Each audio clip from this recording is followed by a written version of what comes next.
오늘은 이제 구원에 관한 이제 기초 교육인데요. 마지막 때에 이 구원관이 뒤틀려 있거나 잘 정립이 안 되면 미혹될 수 있습니다. 이단, 그다음에 적그리스도, 심지어는 사이비 이런 것들에게 미혹당할 수가 있어서 구원에 관한 기초 교육을 첫 시간에 먼저 하려고 합니다. 그리고 이것이 잘 정리가 된 다음에 성경 개관으로 다시 돌아가서 하려고 합니다. 우리가 어디까지 구원에 관한 기초 교육을 어디까지 해야 되냐면 첫 번째 강의는 구원의 대상은 누구인가? 누가 구원의 대상인가? 구원의 대상이 누구예요?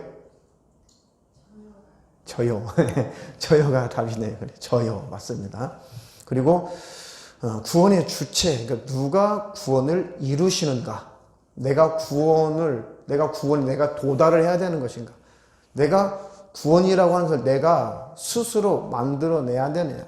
그러니까 인간이 구원의 주체냐? 아니면 구원을 이루시는 분은 하나님이시냐? 구원은 내가 이루는 것이 아니라 하나님이 우리에게 주시는 것이죠. 구원해 주시는 분, 우리를 건져내시는 분은 내가 스스로 죄에서 나올 수 있는 것이 아니고 우리를 죄에서 건져주시고 죄 없다 하실 분은 하나님이시죠. 구원의 주체는 하나님이신 거예요. 내가 무언가 도를 닦고 내가 무언가 성인 군자가 되어서 내가 예수님처럼 완벽한 존재가 되어서 그렇게 구원에 도달하려고 하는 다른 종교적인 그런 기준에서 구원의 주체가 아니라, 사람이 구원의 주체가 아니라 불교는 열심히 해탈해 보려고 하죠. 그러면 구원받는다, 극락왕생한다는 거죠. 욕심을 버리면 해탈, 열반한다고 하잖아요. 그런 종교들은 구원의 주체가 신이 아니라 자기가 신 되겠다는 거잖아요. 자기가 스스로 구원을 완성하겠다는 것이죠. 이런 종교들은. 근데 우리 기독교는 안 그래요. 그럴 수가 없어요. 인간이 완전하고 완벽할 수가 없기 때문에 하나님이신 예수님 오셔서 죽어버리신 거잖아요. 대신 죽어주신 거잖아요. 그 구원을 이루시고 완성하시고 우리를 건져내실 분, 구원하실 분은 하나님이신 거예요.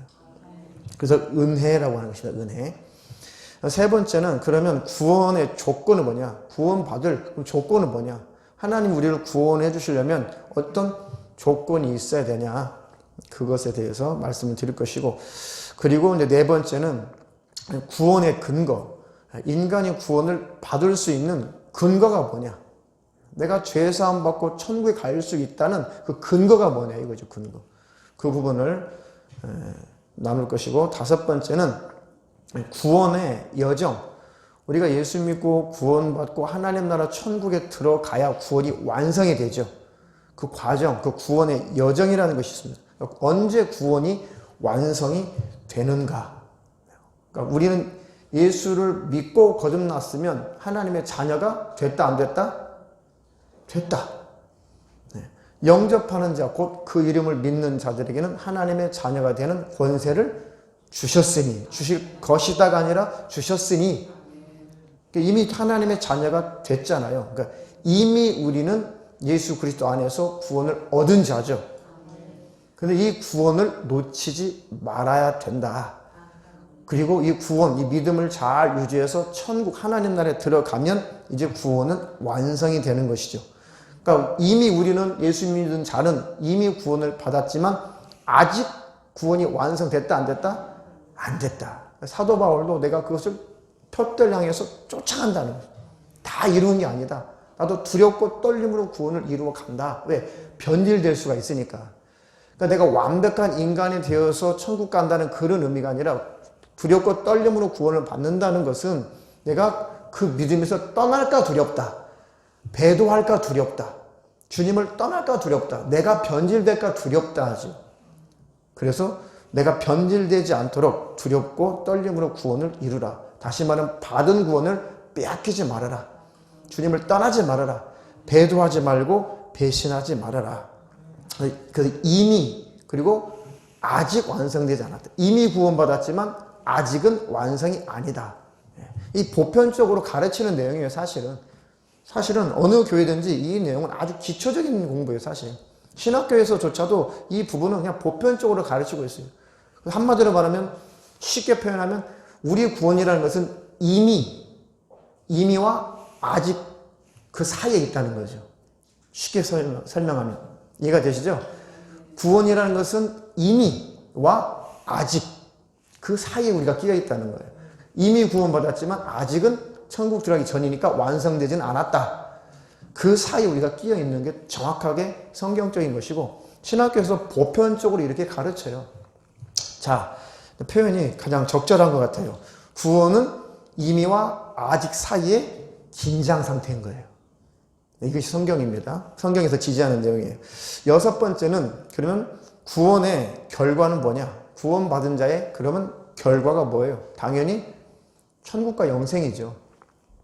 그럼 또 반대로 구원받지 못한 자의 그런 결과는 뭐냐?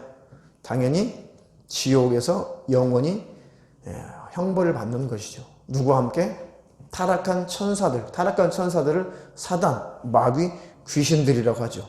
이들과 함께 영원히 형벌 받는 것, 구원받지 못한 자의 결말이죠.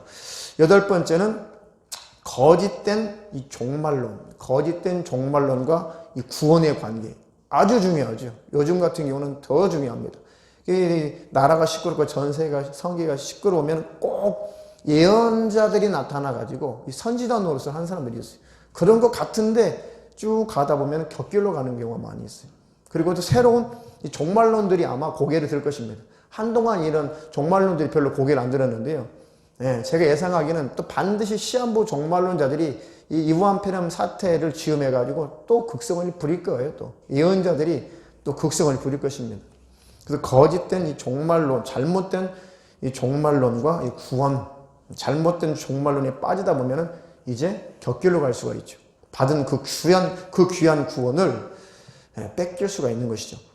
그리고 반대로 성경적인 이 종말 사건과 거짓된 종말론들을 좀 정리를 해야 되고, 아홉 번째는 종교 통합과 배도. 종교 통합과 배도.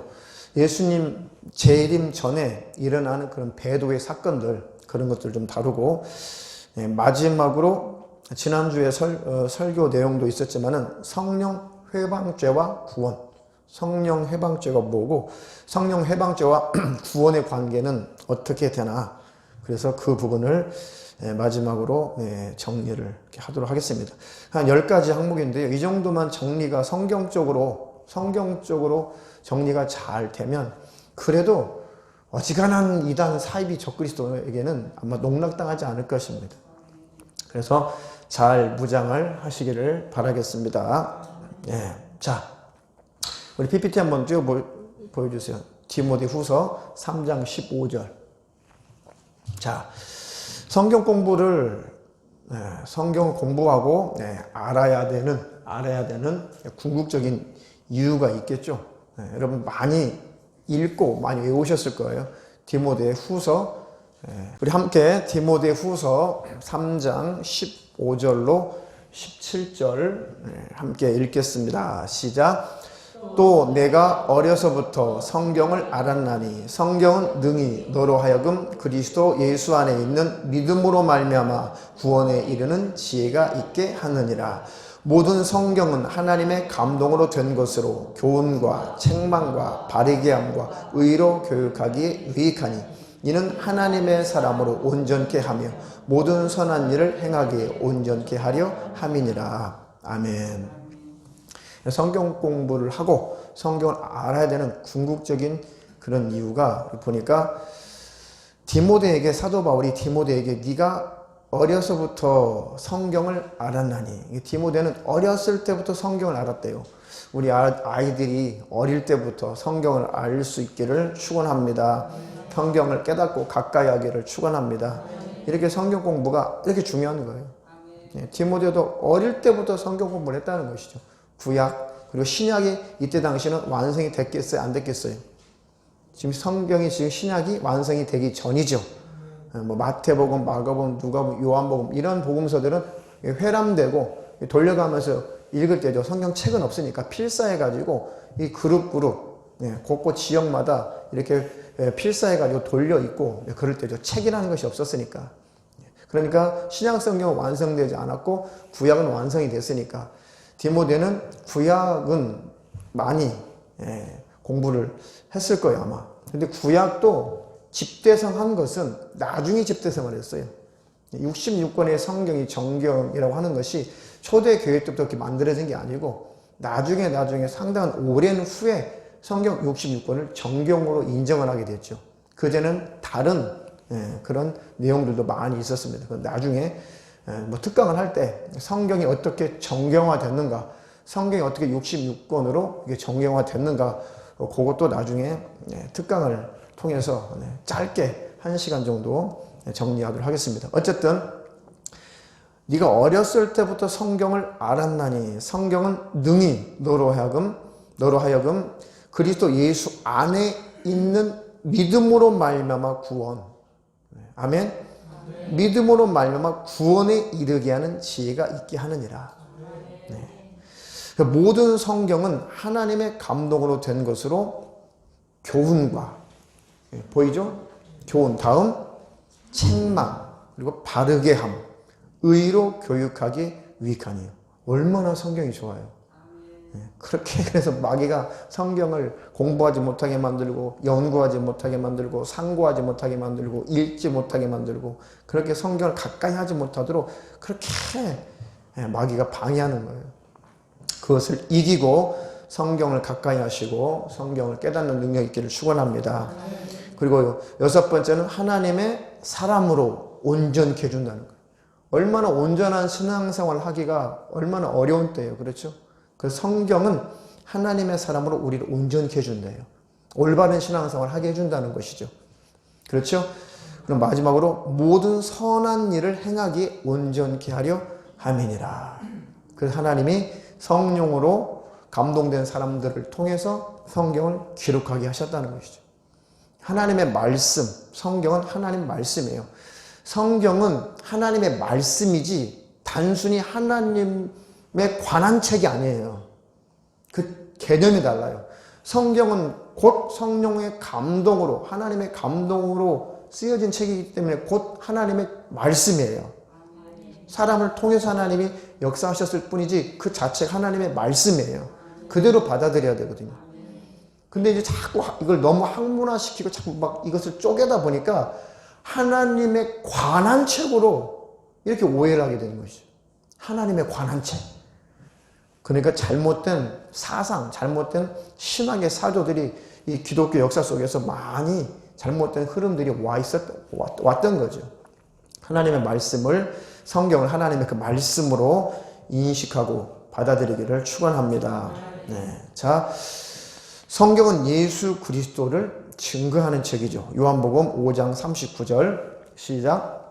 너희가 성경에서 영생을 얻는 줄 생각하고 성경을 상고하거니와 이 성경이 곧 내게 대하여 증거하는 것이로다. 예수님께서 말씀하신 이 성경은 구약이겠죠. 구약 성경의 모든 내용의 중심, 핵심이 예수 그리스도죠. 예수님에 대한 예언서가 구약이에요. 예수님이 앞으로 완성하실 일, 예수님이 앞으로 하실 일에 대해서 미리 기록한 책이 구약 성경이죠. 그러니까 예수님께서 구약 성경을 열심히 읽고 상고하고 연구하다 보면은 예수님이 구세주시구나, 메시아구나라고 알 수가 있게 되는 것이죠. 너희들이 성경에서 영생을 얻을 줄 생각하고 성경을 상고하거니와 열심히 아주 적극적으로 살펴본다는 뜻이죠. 상고한다는 것이.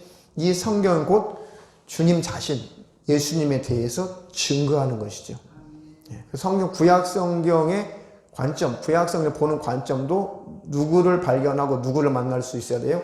예수 그리스도를 발견하고 만날 수 있어야 되죠. 창세기에서도 예수 그리스도께서 어떻게 예언됐는가, 그렇게 창세기에서부터 벌써 예수님이 딱 나타나기 시작하시는 것입니다. 그렇게 성경을 잘 읽을 수 있도록 그 능력 있기를 축원합니다. 자, 성경은 성령이 주시는 또 최고의 무기다. 한번 읽어보겠습니다. 13절부터 시작.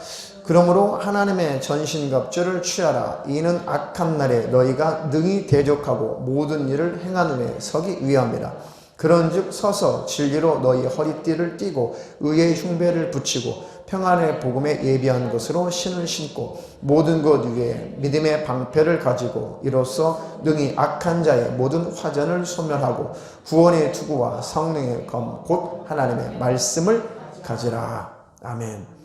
성경 하나님의 말씀, 이것이 성령이 주신 칼이잖아요. 성령의 검, 최고의 무기죠, 무기. 다른 것은 거의 이제 방어하는 장구들이에요. 전신갑주라는 말은 지금 현대판으로 번역을 하게 되면 완전 무장하라는 뜻이죠. 온 몸을 완전히 무장해라. 전신갑주를 입으라. 그래서 영적인 무장을 해라. 그래서 너희가 진리의 허리띠, 진리라고 하는 허리띠가 있어야 된다. 의의 흉배도 붙여야 된다. 평안의 복음에 예비한 것으로 신을 신어야 된다.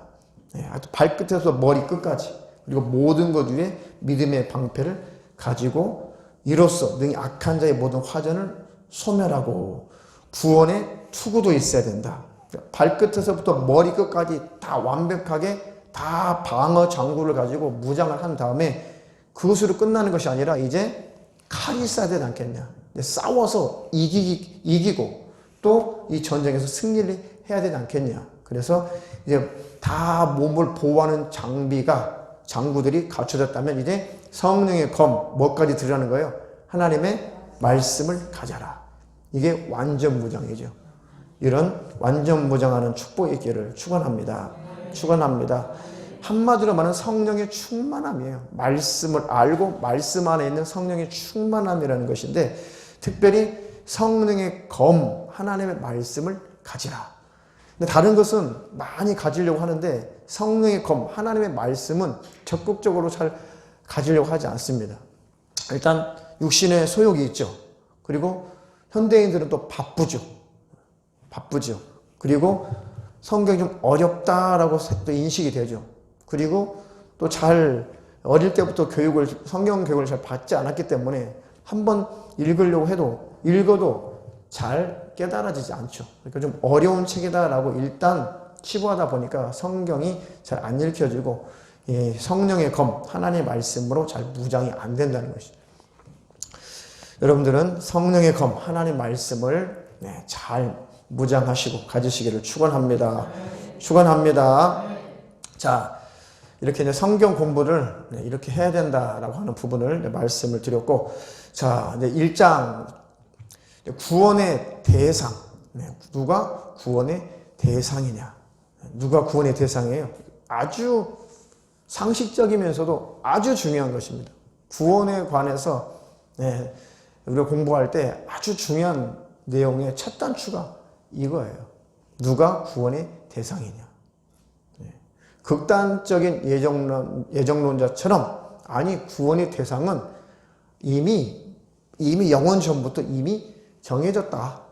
천국 갈 자와 지옥 갈 자는 이미 정해졌기 때문에 어차피 천국 갈 자는 천국 가게 되어 있고 어차피 지옥 갈 자는 지옥 가게 되어졌다라고 이렇게 제한된 거냐 이거죠. 구원이라고 하는 것이. 그렇습니까? 네, 그렇지 않죠? 자, 구원의 대상은 모든 인간이에요. 모든 인간, 모든 사람이 다 구원을 받고 영생하기를 하나님은 바라시는 것이죠. 누구는 구원 받기를 작정되고 누구는 지옥 가기를 작정되고 그런 하나님이 아니시고 모든 사람이 구원 받기를 바라시는 사랑의 하나님이시죠. 자, 그 내용은 구체적으로 나올 것이니까 지나가겠습니다. 자, 성경을 근거로 마태복음 10장 32절 33절까지 함께 읽겠습니다. 시작. 누구든지 사람 앞에서 나를 시인하면 나도 하늘에 계신 내 아버지 앞에서 저를 시인할 것이요. 누구든지 사람 앞에서 나를 부인하면 나도 하늘에 계신 내 아버지 앞에서 저를 부인하리라. 자, 32절 33절 누구든지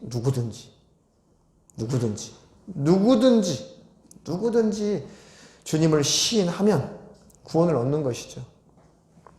자, 대상은 누구라고요? 모든 인간 누구든지. 자유의지를 우리에게 주셨잖아요. 누구든지 예수 믿으면 구원받을 수가 있어요.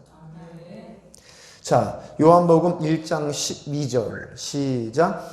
영접하는 자 곧 그 이름을 믿는 자들에게는 하나님의 자녀가 되는 권세를 주셨으니 이는 혈통으로나 육정으로나 사람의 뜻으로 나지 아니하고 오직 하나님께로서 난 자들이니라. 자, 영접하는 자, 곧 그 이름을 믿는 자들. 그러니까 영접하면 돼요.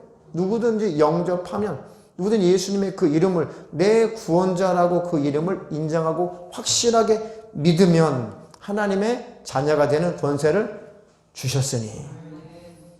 그래서 하나님의 자녀는 어디를 상속받아요? 어느 나라를? 하나님 나라, 아버지 집, 천국을 상속받을 자예요. 그래서 우리를 예수 그리스도와 함께 후사다, 후계자다라고 하는 것입니다. 네. 우리 유진이는 하나님 나라 천국의 후계자야. 네, 아멘? 네, 후계자. 네, 후계자. 얼마나 감사해. 그러니까 예수님을 내가 내 안에 구주로 영접한 것. 주님, 내가 예수를 몰랐는데, 예수 믿기 전에 하나님 없이, 예수님 없이 내가 스스로 살았는데, 하나님의 살아계심을 하나님이 믿게 해주시고, 알게 해주시고, 내 죄 문제를 예수님이 십자가에서 해결하신 것, 그것을 나에게 깨닫게 하시고, 믿게 하신 것 감사합니다. 깨달아지고 믿어진 것 얼마나 감사해요. 성령님이 하신 것이죠. 주님이 하신 거잖아요. 불러주신 거잖아요, 우리를 빼고 다른 사람을 구원해도 우리는 죄 가운데 태어나서 마땅히 지옥 갈 자니까 항의할 수가 없는데, 나도 제외시키지 않았다는 거 감사하세요. 나도 구원 안에 불러주신 것, 제외시키지 않은 것에 감사해야 돼요. 할렐루야. 그래서 영접한, 누구든지 예수님을 영접하고 그 이름을 믿으면 바로 하나님의 자녀가 됐다. 그러면 하나님 나라 천국에 들어가는 것이죠. 그리고 과거를 묻지 마세요. 많이 들어본 것 같은데 뭐에 나왔죠? 이 얘기가? 영화에서 나왔나? 지사님 그렇죠? 옛날에 한참 유행했는데 제가 모르겠어요. 과거를 묻지 마세요. 예수 그리스도 안에 들어오면 주님은 과거를 묻는다, 묻지 않는다? 묻지 않는다. 과거를 묻지 않으세요. 예수 그리스도 안에 쑥 들어와서 하나님의 자녀가 되면 그 전 과거는 주님이 묻지 않아요. 왜? 그 죄 때문에 예수님이 피 흘렸으니까. 그 죄 때문에 예수님이 십자가에 매달렸으니까. 대신 죽으셨으니까. 주님 안에 들어온 이상 이제 너는 내 자녀야. 너는 내 신부야.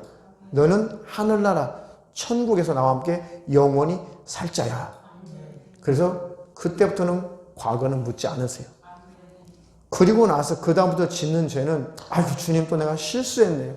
또 내가 이 육신이 있기 때문에 또 내가 실수했네요. 라고 내가 하나님 앞에 죄인입니다. 라고 자백하는 거예요. 고백하는 것입니다. 시인하고 고백하고 자백하고 주님이 흘리신 그 보혈의 공로가 아니면 내가 어떻게 완벽한 자가 되어서 천국에 도달할 수가 있었겠습니까? 주님 이렇게 오늘도 실수한 주의 흘리신 보혈로 나를 덮으시옵소서.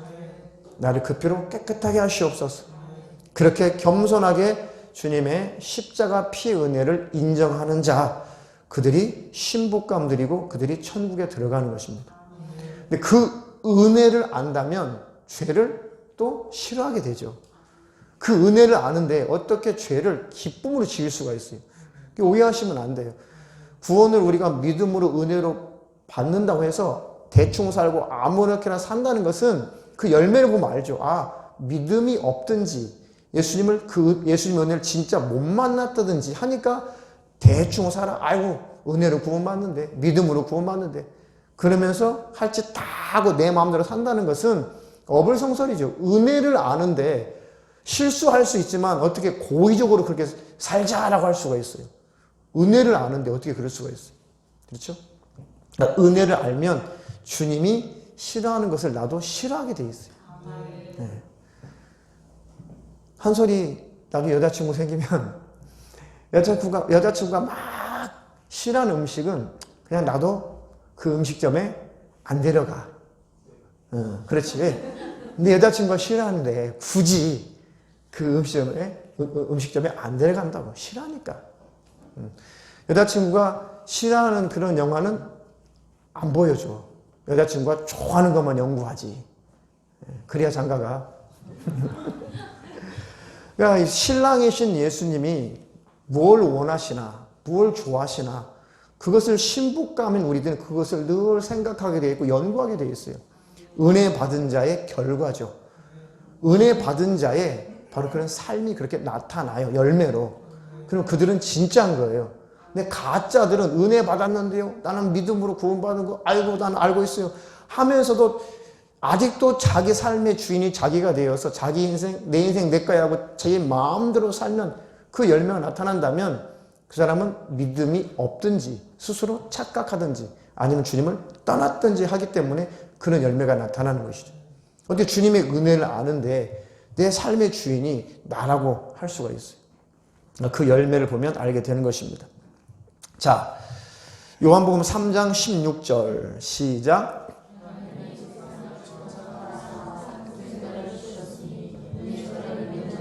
멸망치 않고 영생을 얻게 하려 하심이니라. 네. 저를 믿는 자마다, 누구든지 저를 믿는 자마다 멸망치 않고 영생을 얻게 하려 하심이니라.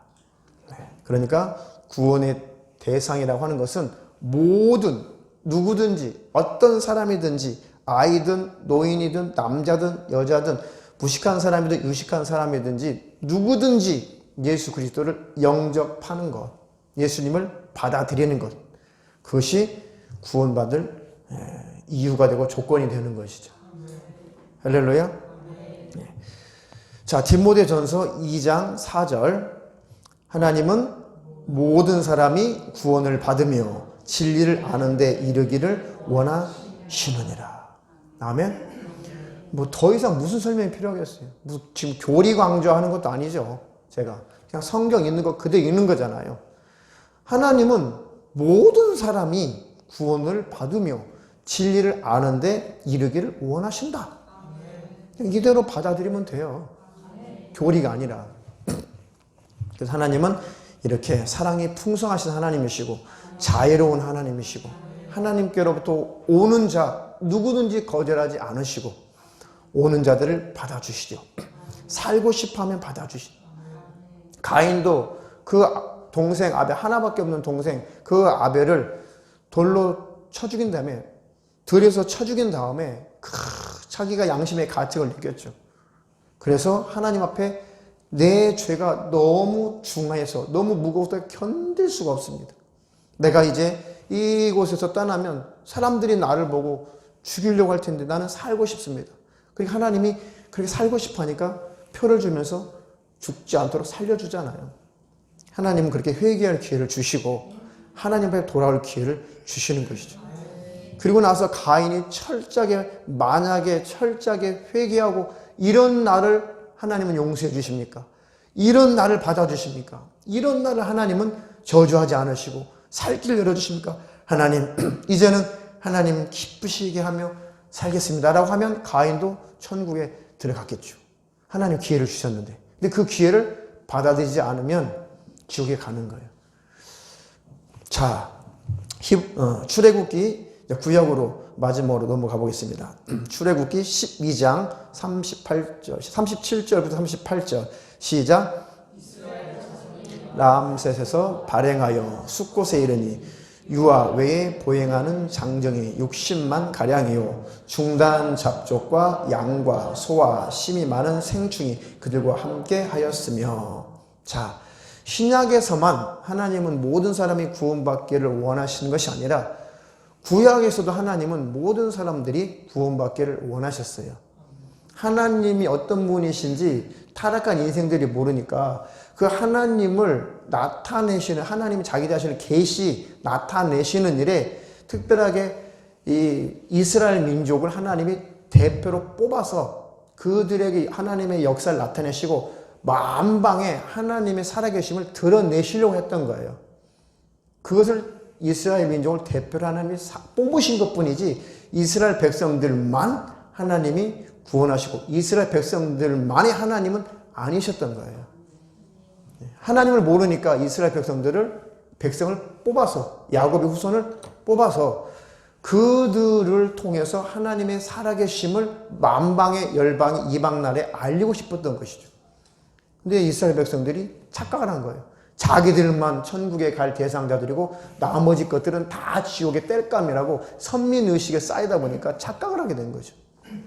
자, 그런데 놀랍게도 이 이스라엘 백성들이 애굽에서 이제 모세를 중심으로 해서 탈출할 때 그 이집트 땅, 람셋, 거기서 탈출할 때, 빠져나올 때, 출애굽할 때 장정, 이스라엘 백성들과 그 함께 탈출한 사람들이 장정만 60만 가량이죠. 어린아이들, 뭐 노인들, 여자들 다 빼고 장정만 60만여.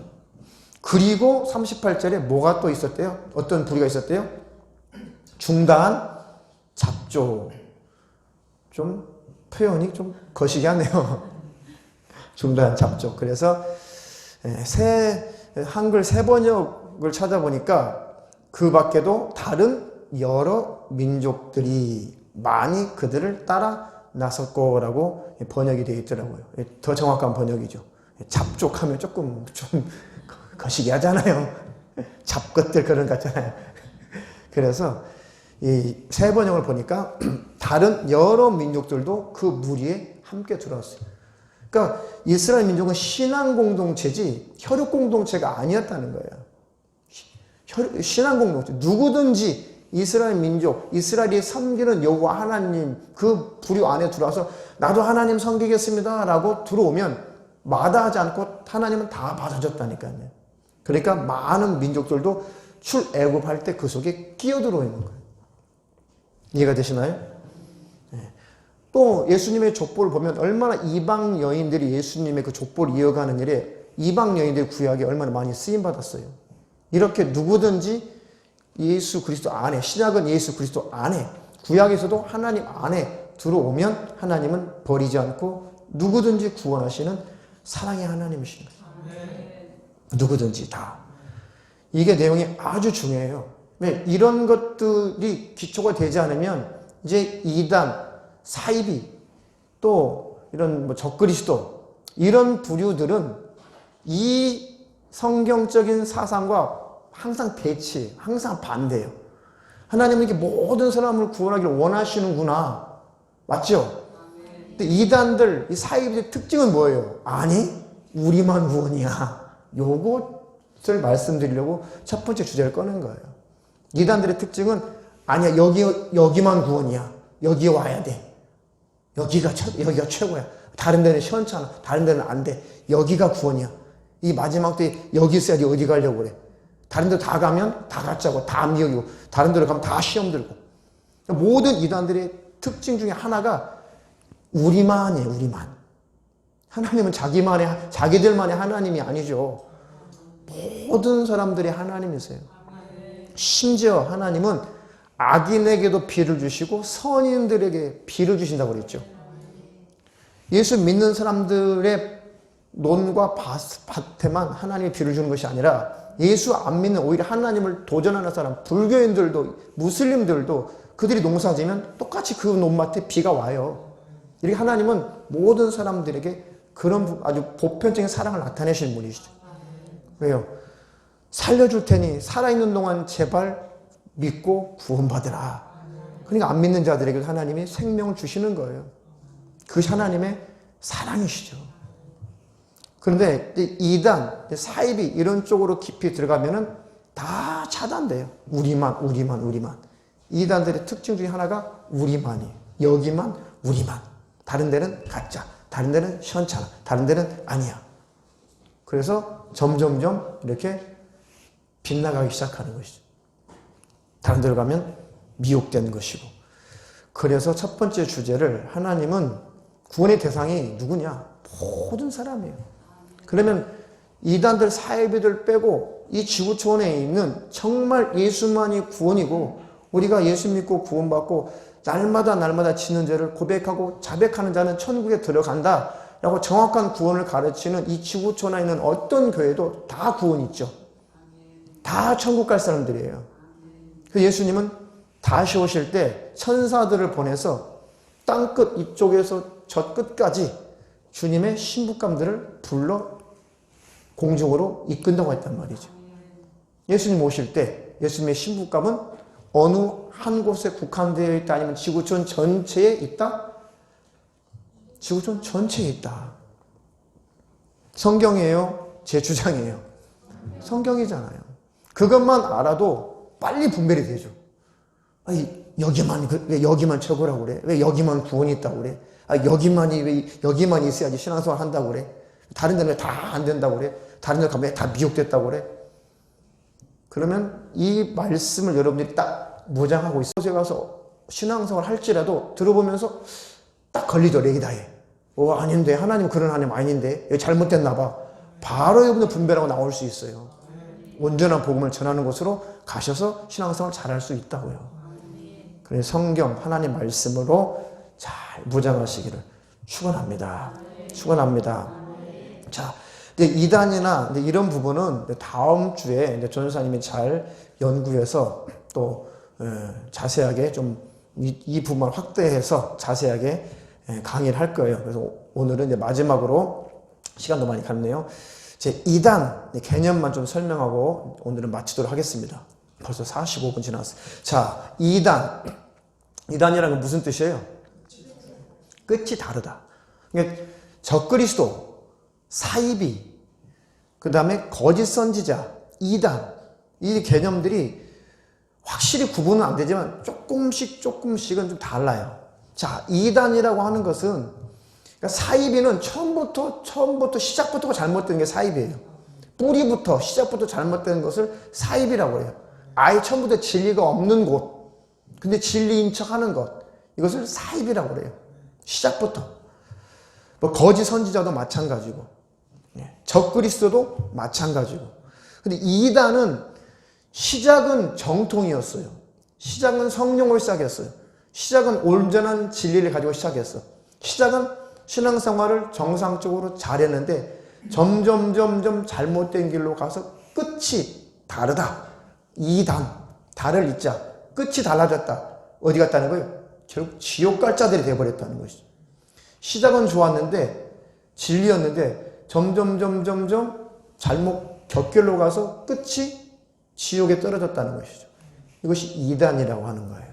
이단. 그런 이단들이 성경 기록하는 당시 초대교회에도 있었어요. 대표적인 이단이 좀 어려운 말인데 영지주의라는 그런 이단이 아주 극성을 부렸어요. 초대교회 때. 그리고 율법주의자들, 이 이단들이 극성을 부렸어요. 초대교회는 영지주의, 육은 무익한 거야. 육신은 아무것도 아니야. 오직 우리 영혼만 거룩한 거야. 해서 아주 육신의 생활을 완전히 무시한 그런 이단들이 초대교회에 판쳤다고요. 두 번째 나타난 또 극심한 이단이 율법주의자들, 이 이단들이 아주 판쳤어요. 초대교회도. 그래서 끝이 달라지는 것이죠.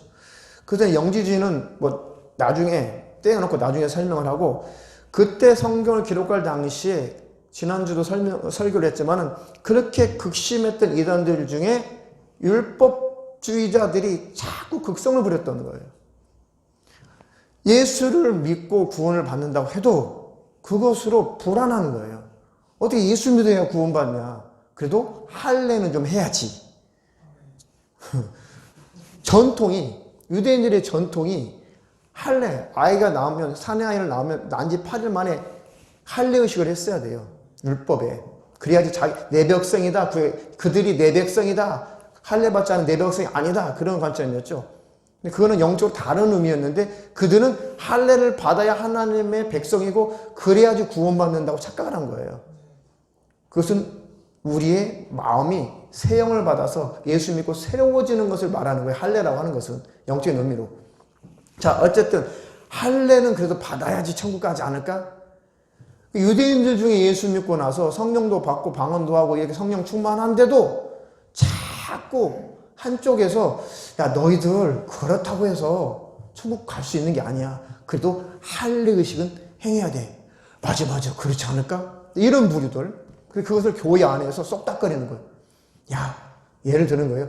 야, 바울 사도가 아무리 예수로만 구원받는다고 해도 야, 그렇게 안 돼. 그게 아니고 꼭 할례는 받아야 된다.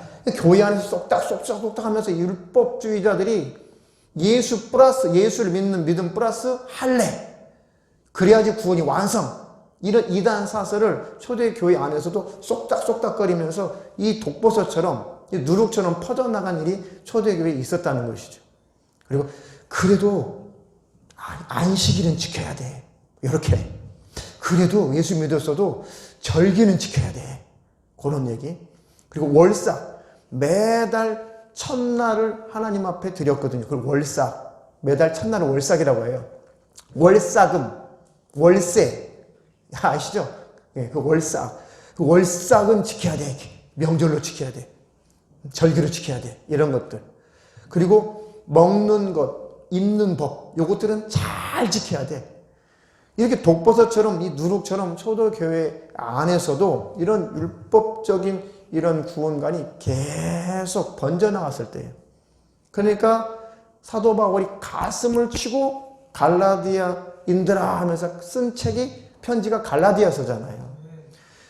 이렇게 어리석냐, 이렇게 헛되냐, 내가 목숨을 걸고 피를 토하듯이 오직 우리의 구원은 예수라고 가르쳤건만 예수님이 십자가에서 모든 것을 다 이루시고 다 해결했고, 안식일도 예수님이 다 해결하시고, 절기도 해결하시고, 할례도 해결하시고, 예수님 구약의 율법을 다 완성하셔서 우리에게 자유를 주셨건만 아직도 그것을 지켜서 구원받으려고 하냐, 안식일을 지켜서 구원받으려고 하냐, 할례를 해서 구원받으려고 하냐, 절기를 지켜서 구원받으려고 하냐.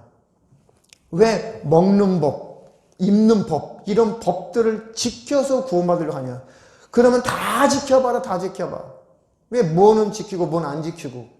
구약의 율법을 지키려면 다 지키라고 그랬지, 뭐는 지키고 뭐는 안 지키면 안 지키는 거와 같다라고 했단 말이죠. 지키려면 다 지키든가. 다 지키지도 못할 뿐더러 몇 가지 지켜놓고 그렇게 해가지고 내가 구원받았다라고 이렇게 어불성설 착각을 하고 그것을 계속 교회 안에 그것들이 번지니까 사도 바울이 가슴을 치는 것이죠. 어리석도다. 갈라디아 사람들아, 예수 그리스도께서 십자가에 못 박히신 것이 너희 눈에 밝히 보이거늘 누가 너희를 꾀더냐. 예수님이 왜 십자가에 못 박혔니?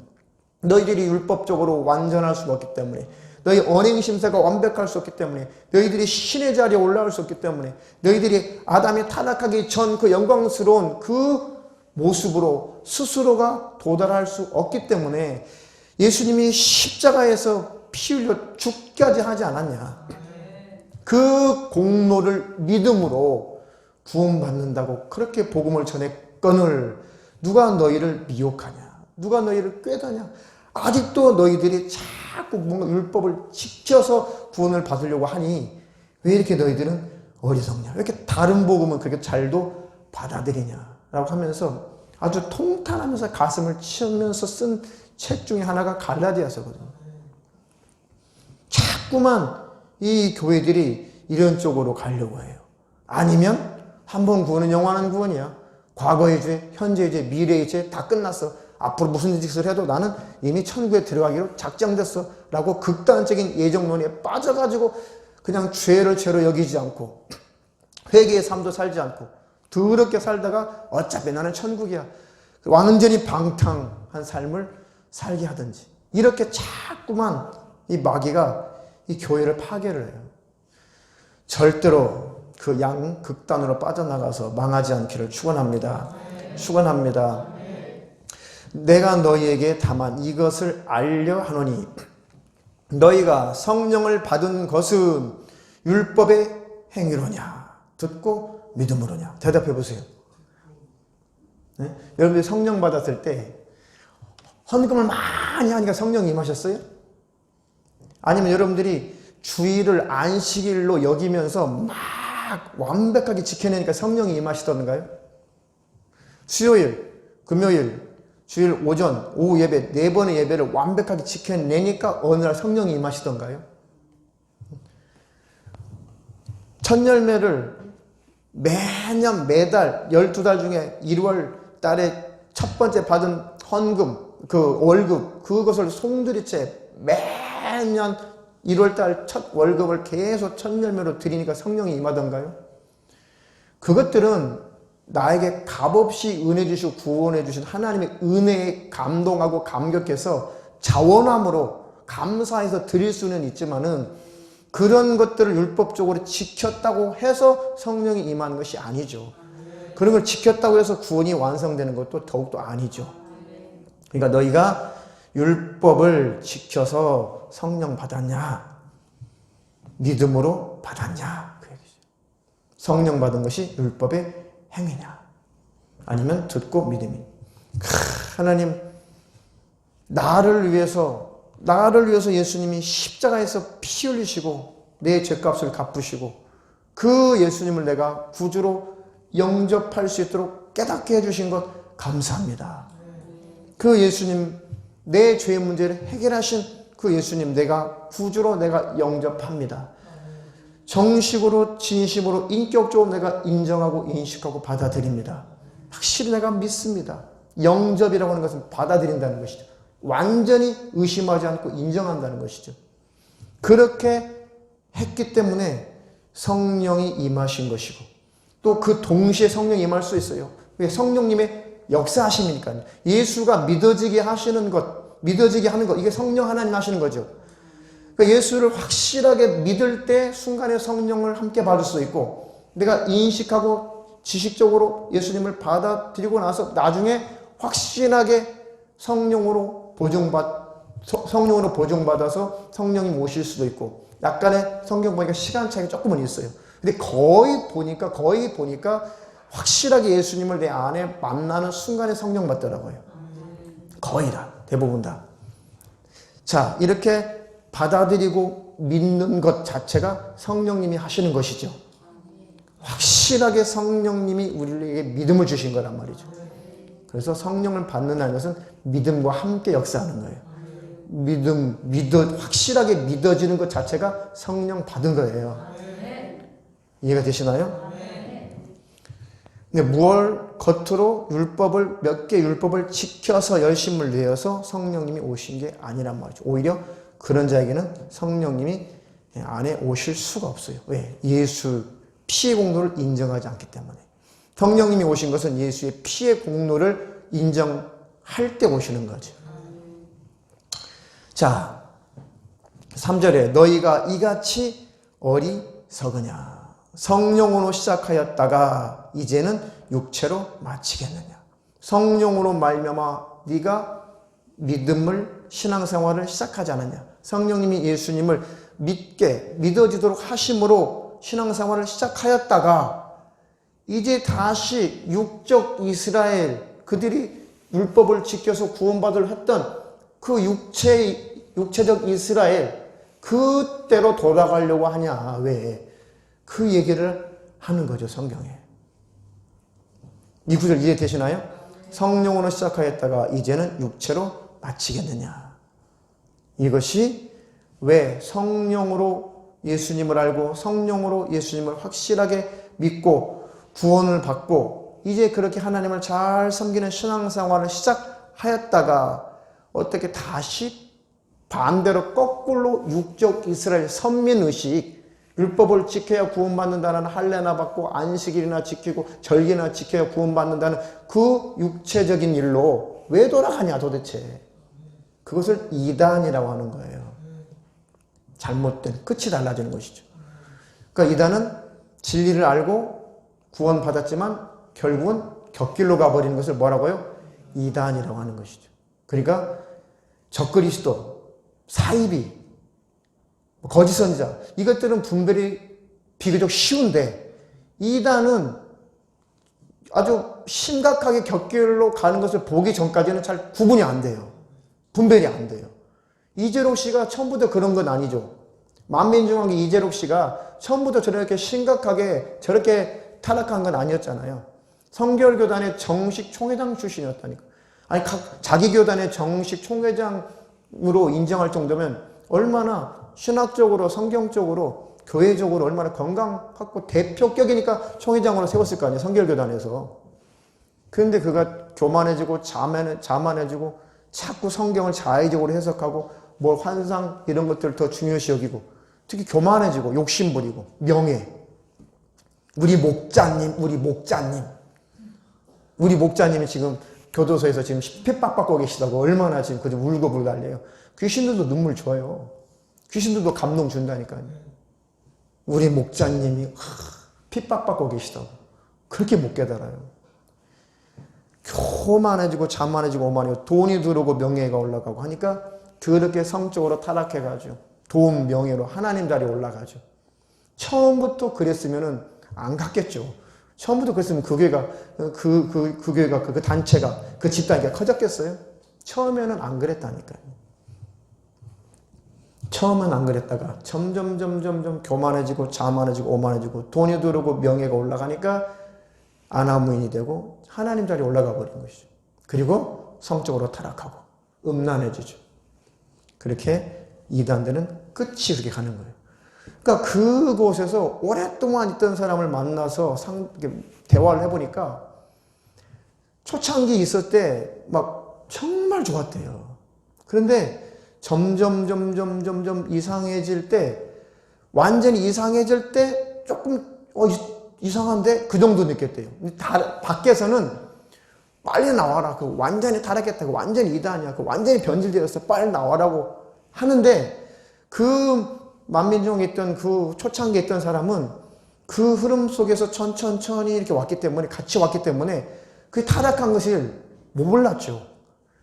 아주 물 흐르듯이 같이 왔으니까. 근데 밖에서는 자꾸 나오라, 잘못됐다, 변질됐다 해도 그거를 심각하게 못 느꼈다는 거죠.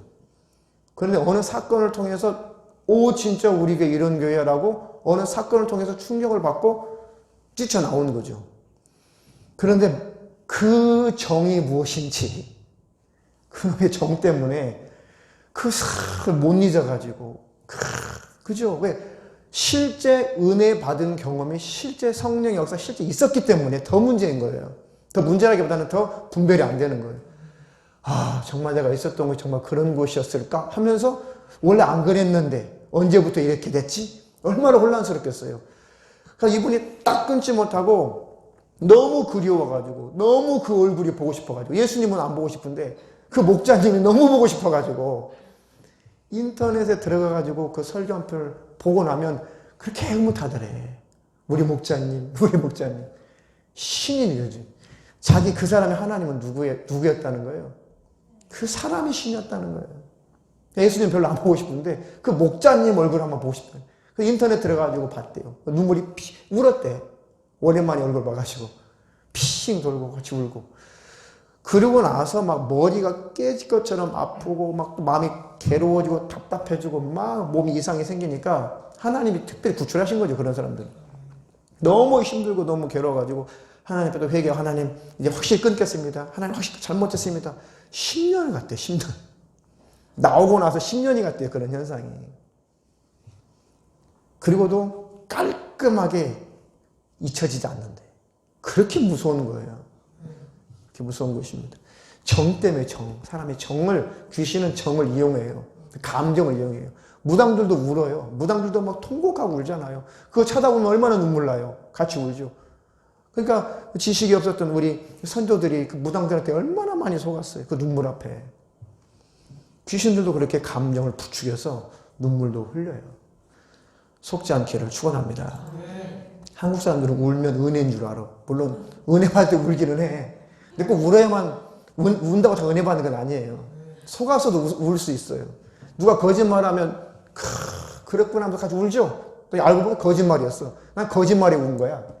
이렇게 감정이라고 하는 것은 기준이 될 수가 없는 거예요. 사실과 감정은 다를 수가 있는 것이죠. 분별력 있기를 축원합니다. 축원합니다. 자, 디모데 전서 4장 1절로 3절 시작. 그러나 성령이 밝히 말씀하시기를 후일에 어떤 사람들이 믿음에서 떠나 미혹해하는 영과 귀신의 가르침을 쫓으리라 하셨으니 자기 양심이 화인맞아서 외식함으로 거짓말하는 자들이라. 혼인을 금하고 식물을 폐하라 할 터이나 식물은 하나님이 지으신 바니 믿는 자들과 진리를 아는 자들이 감사함으로 받을 것이니라. 아멘. 성령님이 확실하게 말씀을 해주셨는데 무슨 말씀 하셨냐면, 나중에 믿음을 갖고 있었던 사람, 구원을 받은 사람 중에서도 어떤 사람들은 그 믿음에서 떠나. 믿음에서 떠났다는 건 믿음을 가졌다는 거예요. 가졌음에도 불구하고 그 믿음에서 떠나고 미혹의 영들, 미혹해 하는 영과 귀신의 가르침을 쫓아가는 부류들이 생길 것이다. 그들은 어떤 행동을 하냐면 양심이 화인 맞아서 외식함으로 거짓말한다. 양심이 화인 맞아가지고 외식적으로 눈물도 흘리고 가식적으로 눈물도 흘리고 입술로는 사랑한다고 말할 수가 있죠. 근데 다 거짓이라는 거예요. 외식하는 것이죠. 속과 것이 다르다는 것이죠. 그러면서 뭐라고 현혹한다는 거예요? 혼인을 금하고, 야, 이 마지막이야. 이 말세에 결혼해서 뭐해? 결혼 안 해도 돼. 혼자 사는 것이 복이야. 혼인을 금하는 일들이 그때도 있었나 봐. 2000년 전에도. 지금도 그런 이단들 중에, 그 사이비들 중에 그런 데도 있어요. 혼인 못하게 해야죠. 애기 못 낳게 하고. 야, 말세야. 예수님 오시면 들림받을 준비해야지. 결혼을 해서 뭐해? 언제 들림받을 준비할까요? 애를 왜 자꾸 낳아? 그만 낳아. 응? 애 키우느라고 들림받으면 어떡해? 자꾸 이 하나님이 아주 보편적으로 창조 섭리 가운데 하나님이 만드신 것조차도 다 파괴하는 거예요. 혼인을 금한다는, 결혼을 못하게 한다는 거. 굉장한 믿음인 것 같죠. 결혼 안 하고 신앙생활만 올인하는 것이 굉장한 믿음으로 착각을 할 수가 있죠. 근데 진짜 바울처럼 하나님 주신 그런 독신, 은사를 받은 사람들은 괜찮지만 그러나 잘못된 교리, 잘못된 사상 때문에 결혼 안 하고 그렇게 산다면 속고 있는 것이죠. 식물을 패하라. 이거 먹지 마, 저거 먹지 마, 이거 죄야, 이거 먹으면 안 돼. 라고 하면서 자꾸 먹는 것, 이것 가지고 자꾸만 미혹한다는 거예요. 굉장히, 우리는 이것도 안 먹어. 우리는 이걸 지켜. 이 돼지고기 안 먹는 거, 우리 지켜. 우리는 굉장히 믿음 있는 특별한 곳이야. 다른 데서 만약에 돼지고기 먹으면은 저거 봐. 저것들은 다 타락한 것들이고, 저것들은 다 믿음 없는 것들이고, 저것들 아주 세속적인 것들이야. 우리는 돼지고기도 안 먹는 이 법을 지킬 만큼 우리는 대단하잖아. 그러니까 뭔가 먹는 것, 그러면서 다른 것 먹으면 안 돼. 식물을 패하라. 먹지 마라. 할 터이나, 식물, 이 음식이라고 하는 것은 하나님이 지으신 바니 믿는 자들과 진리를 아는 자들이 감사함으로 받을 것이니라. 밥 먹는 거 가지고 절대로 여러분들 고민하지 마세요. 모든 음식은 하나님 앞에 감사함을 먹으면 돼요.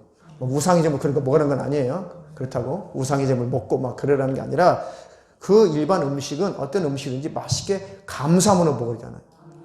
찝찝하게 먹으면 체해요. 아셨죠? 찝찝하게 먹으면 체합니다. 감사함으로 드세요. 찝찝하게 먹으면 체할 수 있어요. 왜? 마귀가 틈타거든요. 귀신이 틈타거든요. 그러니까 음식은 과하지 않게 맛있게 감사함으로 드시면 됩니다. 또 어떤 사상을 퍼뜨려? 디모데전서 6장 10절 시작. 디모데전서 6장 10절 돈을 사랑함이 일만하게 뿌리가 되나니 이것을 사모하는 자들이 미혹을 받아 믿음에서 떠나 많은 근심으로서 자기를 찔렀도다. 예, 명예가 올라가고 돈이 쌓이고 하면 그 돈을 붙잡게 되죠. 그 돈을 사랑하는 것이 이제 모든 악의 뿌리가 돼요. 그래서 변질되기 시작하죠. 어느 곳이나 명예가 올라가고 돈이 쌓이게 되면 그 욕심 때문에 그걸 붙잡게 되겠어요. 그러면 변질되죠. 사람도 변질되고 교회도 변질되고 성도도 변질되고 다 변질돼요. 거기서부터 악이 잘못된 것이 나오는 것입니다. 그리고 그런 것들에게 미혹당해서 결국은 근심으로써 자기를 찔렀도다. 결국 자기 영혼 망하는 거예요. 그러니 그런 것도 기복주의 이런 것도 속지 않기를 축원합니다. 자, 진짜 마지막으로 디도서 3장 10절 시작. 그러나 어리석은 변론과 족보 이야기와 분쟁과 율법에 관한 다툼을 피하라. 이것은 무익한 것이요 헛된 것이니라. 이단에 속한 사람을 한두 번 훈계한 후에 멀리 하라. 안 들어요. 사상을 버리지 않으면, 벗어나지 않으면 무슨 말을 해도 안 받아들여요. 몇 번 해보고 하나님이 깨닫게 해줄 때까지 그냥 내버려 두라는 거죠. 멀리 하라는 거예요. 나까지 물든다. 너까지 물들어. 너까지 병들어. 몇 번 건면해보고 안 되면 네 힘으로 안 돼. 그러니 그냥 멀리하고 너나 보호받으라는 얘기죠. 그래서 뭐 족보 이야기, 율법에 관한 다툼 이런 거 다 쓸모없는 것들이에요. 다 주님이 이루신 것들이죠. 그러니 먹는 거, 입는 거, 뭐 안식일법, 절기 이런 것 그런 것 가지고 너희들을 비판하지 않도록 하라. 골로새서 3장 있는 말씀이죠. 골로새서 3장. 없죠, 그 내용이. 골로새서 3장. 지난주 말씀드렸죠. 그럼 먹는 것, 입는 것, 그런 월삭, 절기, 안식일 이런 것들 때문에 너희들이 비판을 받지 않도록 하라. 비판 받을 필요가 있어요, 없어요? 없어요. 절기 안 지킨다고 너희들 비판 받지 마. 비판 받을 일이 아니야. 안식일은 구약의 안식일은 예수님이 끝내셨죠. 그리고 우리는 주님의 은혜 감사해서 주일은 예배하는 날이죠. 그렇죠? 그런 것들을 지키지 않는다고 너희들을 자꾸 비판하고 비난하고 믿음도 없는 것들, 안식일도 안 지키는 것들, 천국도 못 갈 놈들이라고 비판할 때 속지 말라라고 말씀하는 거예요. 그래서 이것들이 별건 아닌 것 같은데 자꾸 점점 그런 사상을 따라가다 보면 시작은 아무것도 아닌 것 같은데 그쪽으로 쭉 따라가다 보면 어디로 가요? 지옥으로 간다는 거예요. 구원을 완성을 해야 되는데 구원이 완성되지 않고 지옥으로 빠진다는 것이죠. 그 분별력이 있기를 주님의 이름으로 축원합니다. 네, 그래서 이 부분, 요것이 역사적으로 한국 교회 안에 역사적으로 이 대표적인 이단들이 어떻게 뿌리를 내려왔는가. 거기 뭐 CBS 뭐 특강도 있고 많이 있습니다. 또 전사님이 또 나름 또 연구도 더 깊이 할 것이고 해서 정리 잘해서 다음 주는 그 부분만 다루도록 하겠습니다.